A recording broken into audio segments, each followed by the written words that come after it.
signature of every century has been its skyline. The very ancient, the old, the medieval, the modern.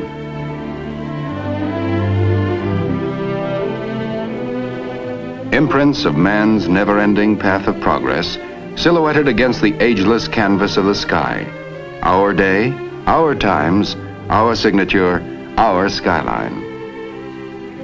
Metal fingers beckoning to the invisible, calling to sound the ear cannot hear and sight beyond the range of the unaided eye. Our era, the era of television. The dream of television had persisted for centuries. The human eye is a miraculous instrument, perceptive, sensitive, forever tuned to the pulsating wavelengths of light. Yet the eye is hemmed in by horizons. It cannot see over a hillside or beyond the haze of distance. To extend the range of human eyesight, man developed marvelously sensitive instruments, binoculars.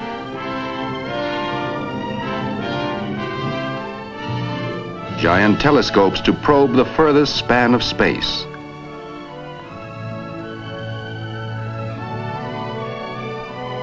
But always there were barriers, distance. Could man fling pictures to the sky and gather them in at a distant point? It was a provoking challenge. And nowhere did the challenge provoke more unending experiment and research than at RCA. As far back as the 1920s, two men took up this challenge. They shared the irresistible dream of television. David Sarnoff, chairman of the board of RCA.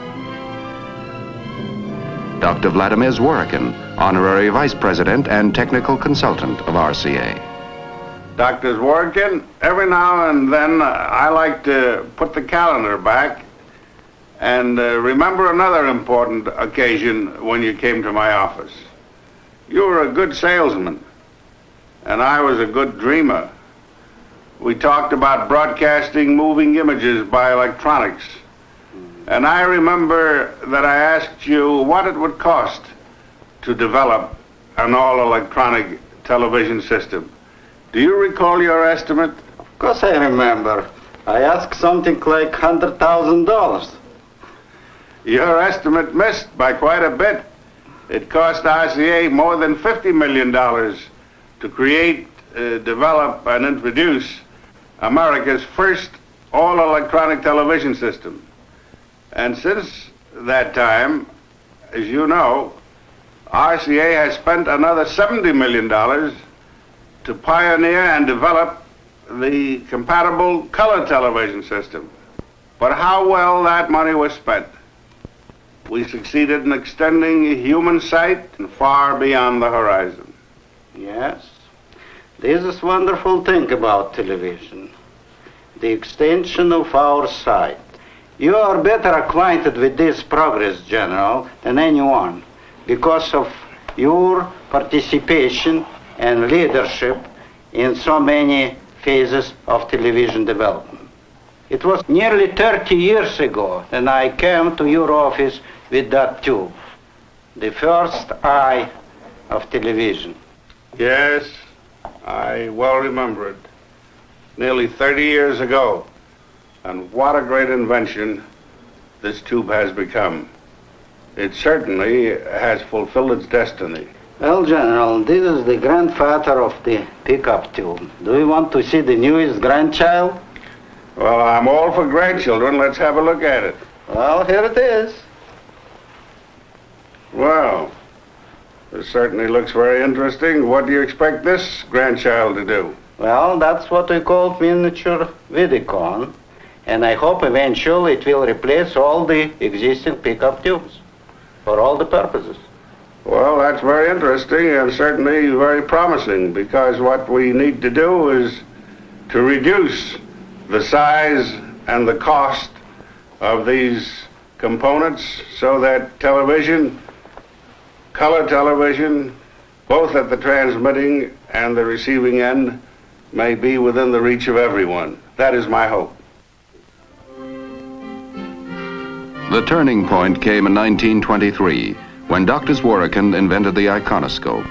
This tube, after years of further development, became the Image Orthicon, the electronic eye of the modern television camera.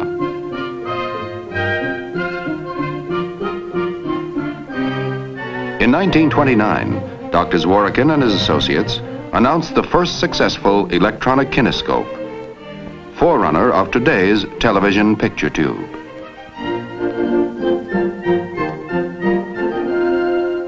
The circuit was complete. All electronic television was achieved.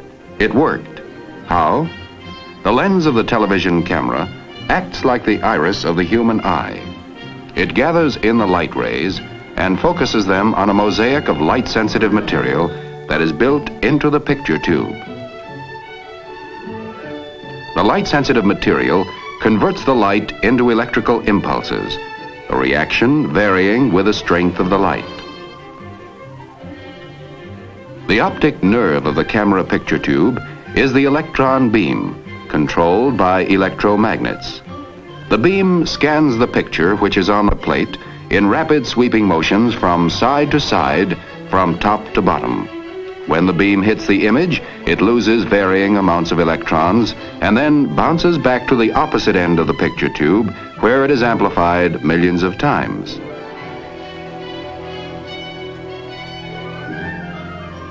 It is led off to the transmitter in the form of electric current.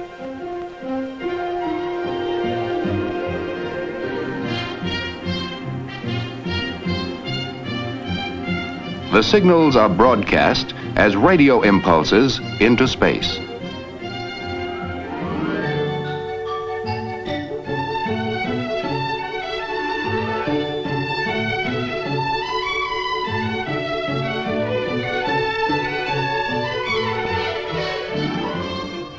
Heart of the receiving set is the kinescope. Here, the action is reversed. The stream of electrons, synchronized perfectly with those of the camera tube, literally paints the picture information on a chemically treated screen line by line. The glow is bright when the beam is strong, less bright when it is weak. Thus, the picture is reassembled. 1931. Atop the Empire State Building, the National Broadcasting Company, a service of RCA, erected the transmitting antenna for experimental television station W2XBS.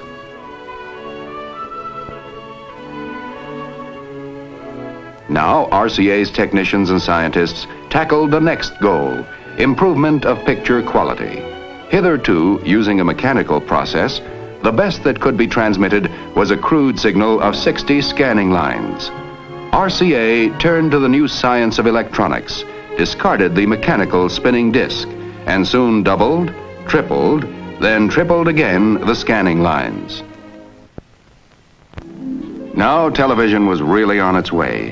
In 1937, television strode out of the studio with mobile vans developed by RCA and NBC, versatile, self-sustaining. New eyes, new vision for the world. A man could sit at home, yet his eyes could scan the countryside. A bright new era dawning, a new dimension in communications. Distance reduced to microwaves, walls, barriers, mountains erased. Television, the ultimate triumph in man's search for sight beyond the range of the human eye. 1939. Television is ready to make its official public debut. The setting could hardly be more perfect. The New York World's Fair. Its theme, the world of tomorrow. And the world of tomorrow became the world of today. The RCA exhibit building, where on April 29, 1939, David Sarnoff stated, "We have added radio sight to sound." NBC cameras probed, explored, scrutinized. Viewers watching the 3,000 television sets then in New York saw the first president ever televised, Franklin D. Roosevelt, officially opening the world of tomorrow.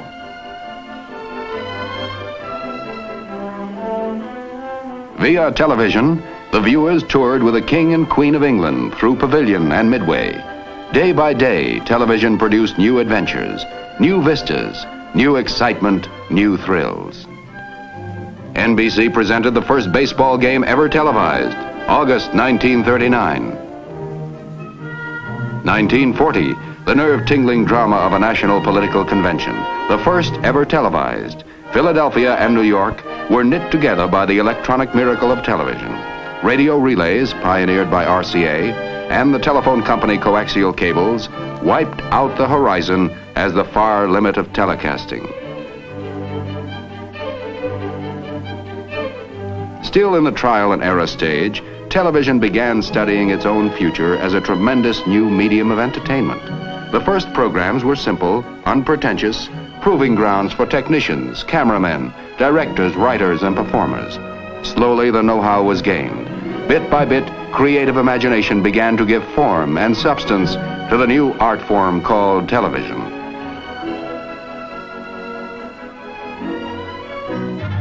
(1941), a fateful year, war, and the beginning of a 4-year blackout for commercial TV. And television enlisted for the duration. Research went forward at war tempo. At RCA's David Sarnoff Research Center, Princeton, New Jersey, 24-hour shifts explored every corner of the new world of electronics.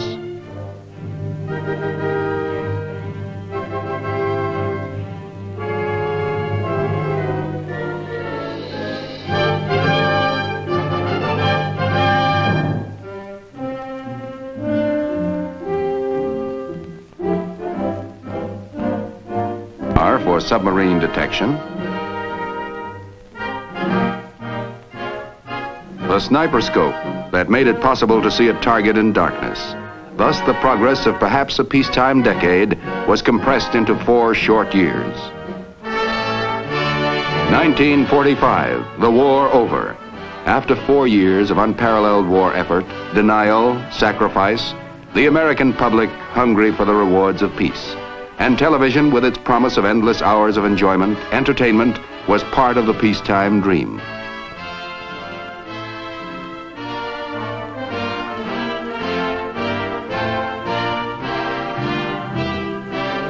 RCA, although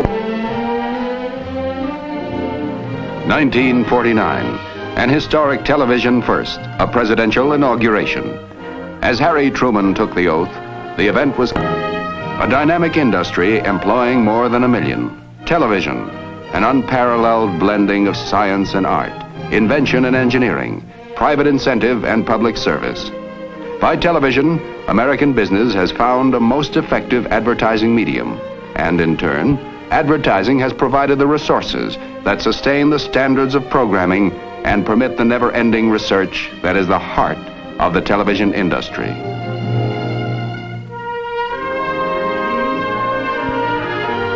Television servicing alone has become a major industry, employing nearly 100,000 people.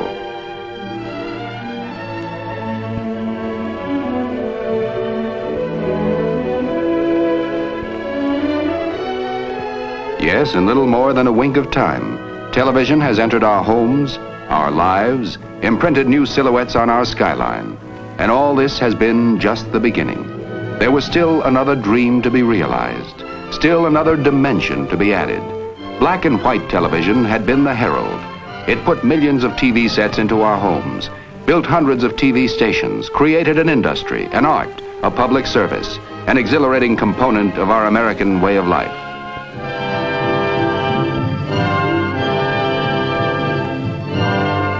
It provided the foundation for the next giant step forward.